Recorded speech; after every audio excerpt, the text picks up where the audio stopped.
سلامونه نیکی هیلې په دې هیله چې روغ او جوړ اوسئ.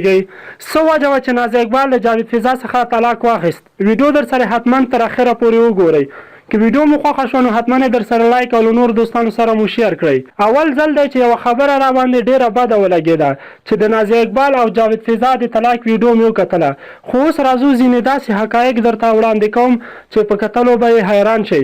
زموږ د یوټیوب چینل پښتو ټاپ ټي وي چې لاندې په سور رنګ کې سبسکرایب لیکلی سبسکرایب کړئ، ورسره خوا کې د ګونګړي نشان د هغه هم ووهئ. ما د دې خبرې لپاره د سوشل میډیا له لارې د نازیه اقبال سره رابطه ونیوله، خو هغه پکې چوپ پاتې شوه. بیا مې د ځینو هنرمندانو کمنټونو ته خیال شول.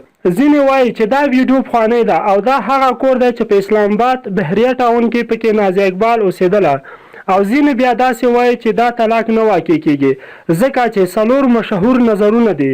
لومړی، په یو مجلس کې 3 طلاقه حرام دي او طلاق پرې نه واقع کېږي. دوهم، په یو مجلس کې په 3 طلاقونو یو رجعي طلاق واقع کېږي. دریم، هم په یو مجلس کې 3 طلاقو باندې طلاق واقع کېږي خو ورکوونکی ګناهګار دی.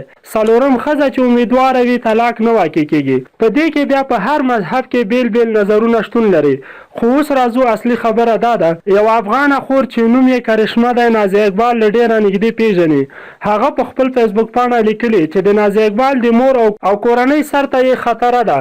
نو دا ویډیو د دوی د دې لپاره جوړه کړې او له ځینې علما یې په دې هکله پوښتنه هم کړې چې په زور طلاق نه واقع کېږي. نو دوی د خپلې مور د ژوند لپاره داسې ویډیو جوړه کړې چې هغه نور خلک یې مور او کورنۍ ته کوم نقصان ونه رسوي. یو بل ورور چې د خیبر پښتونخوا سره تعلق لري هغه وایي چې د نازیه اقبال او جاوید فضا ترمنځ ځینې داسې لانجې روانې دي چې نازیه اقبال د پاکستان او جاوید فضا د افغانستان بده نشي کتلی. نو د دې لپاره د دوی تر دې حده ورسېدل چې یو بل ته طلاق ورکړي. نور به له هر څه الله جل خپله خبر وي. مونږ کوښښ کوو چې پوره معلومات پیدا کړو او تاسو سره یې په نورو ویډیوګانو کې شریک کړو.